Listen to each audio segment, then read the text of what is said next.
Hi! I'm Wolfie. You haven't subscribed yet? But, why? Okay, listen to the next story. Chapter 2, Island Exploration and New Friend. With the dawn of a new day, Steve understood that his task extended beyond mere survival.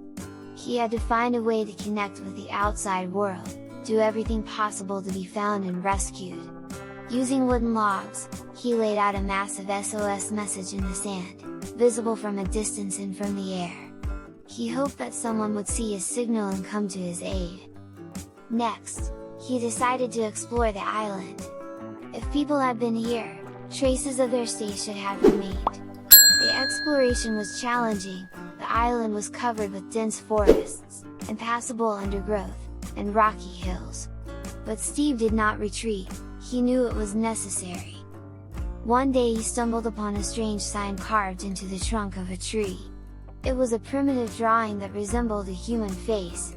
This excited Steve. He thought that perhaps he was not alone on this island. Days passed in endless searches, but, unfortunately, everything was in vain. He didn't find a single sign of human presence, except for the strange drawing on the tree. Disappointment and despair began to consume him.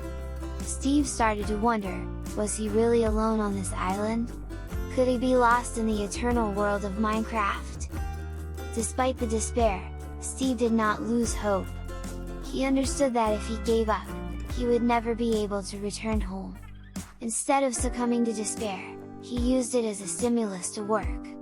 Every day he continued to write SOS in the sand. Every day he sought opportunities for rescue. In the end, Steve realized that hope was his most valuable resource. He had to believe that he would be found. He had to believe that he was not alone. And so, despite the difficulties, he continued to fight for his survival, continued to seek ways for rescue, and continued to believe. After all, it was his faith in the better that gave him the strength to not give up.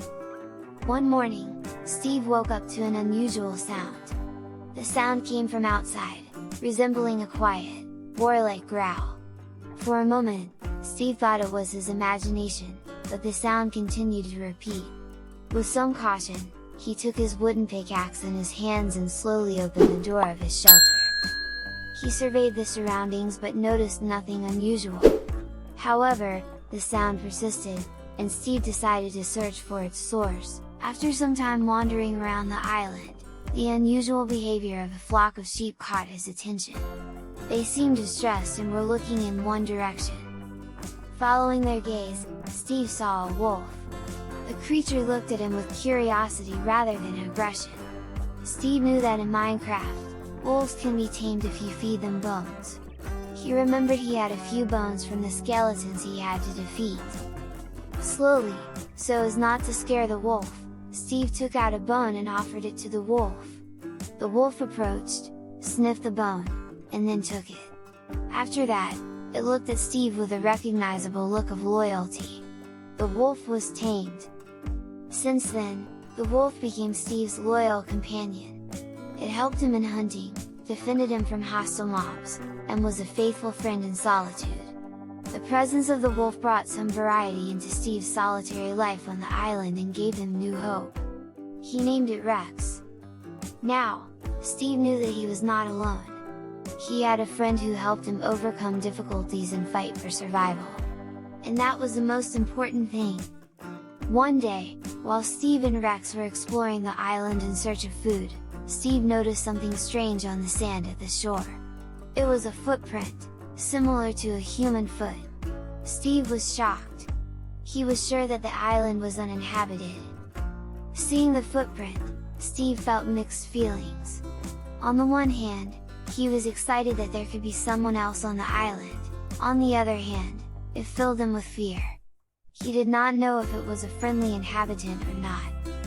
After a few moments of contemplation, Steve decided that it was better to be prepared for any outcome.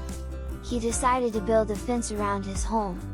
Steve returned to his shelter, and the first thing he started doing was gathering the necessary amount of wood for the fence. The construction took Steve several days.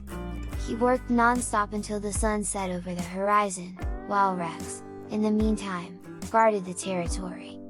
Finally, a huge fence around his house was ready. He built a tall wall of logs, which he hoped would protect him from any troubles.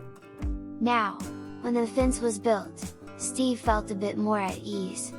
He knew that the island was not as safe as it seemed before, but he also knew that he was now prepared for any unforeseen circumstances. However, the question remained open: who or what left the footprint in the sand?